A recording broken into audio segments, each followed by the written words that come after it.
নামাজের মানে ধারাবাহিকতা বুঝি না, কখন কোন দোয়াটা পড়তে হবে, কখন কি পড়তে হবে, এই ধারাবাহিকতা আমরা বুঝি না।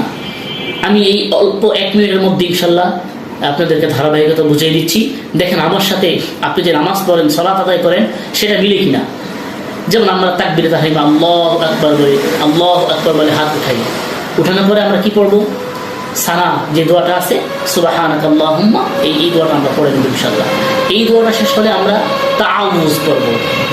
যেমন তাআউযু মানে আউযু বিল্লাহি মিনাশ শাইতানির রাজিম, এটা পড়বো। এরপরে আমরা তাসমিয়া পড়বো, বিসমিল্লাহির রহমানির রহিম।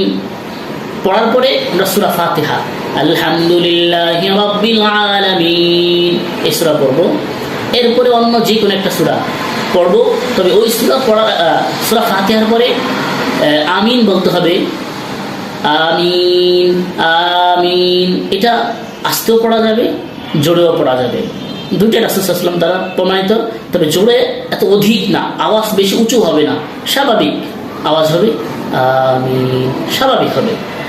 এরপরে হচ্ছে আমরা বিসমিল্লাহ পড়বো, বিসমিল্লাহির রহমানির রহিম। বিসমিল্লাহ পড়ে আমরা যে কোনো একটা সূরা পড়বো, হতে পারে সূরা ফিল, আলাম তারা কাইফা ফাআলা রাব্বুকা বিআসহাবিল ফিল। এই সূরা শেষ করে আমরা রুকুতে চলে যাব, তাকবীর দিব, আল্লাহু আকবার। রুকু থেকে রুকুর মধ্যে আমরা তাসবিহ পড়ব 3 বার, 5 বার, 7 বার, 9 বার, বেজর বার পড়ব, সুবহানা রাব্বিয়াল আযীম।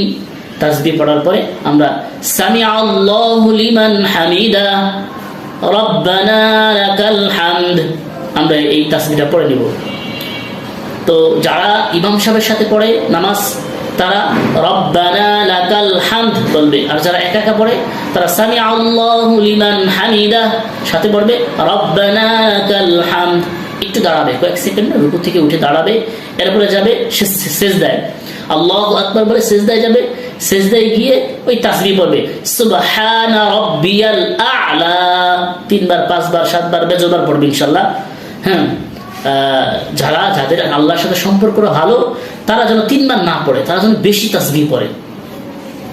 এরপর আমরা আবার সিজদা থেকে উঠে বসবো, আল্লাহু আকবার বলে। এখানে একটা দোয়া আছে, আল্লাহুম্মা গফিরলি ওয়ারহামনি ওয়াহদিনি ওয়াআফিনি ওয়ারযুকনি। পারলে পড়বো, না পারলে কোনো গুনাহ নেই। এরপর আমরা আবার দ্বিতীয়বার সিজদা চলে যাব, সেখানে তাসবিহ করে আল্লাহু আকবার বলে দাঁড়িয়ে যাব। এইবার দাঁড়ানোর পরে কি করতে হবে? এখন কি আমরা আউযু বিল্লাহি মিনাশ শাইতানির রাজিম পড়বো? না, এই টাইমে আউযু বিল্লাহি মিনাশ শাইতানির রাজিম পড়া লাগবে না, শুধু বিসমিল্লাহির রহমানির রহিম।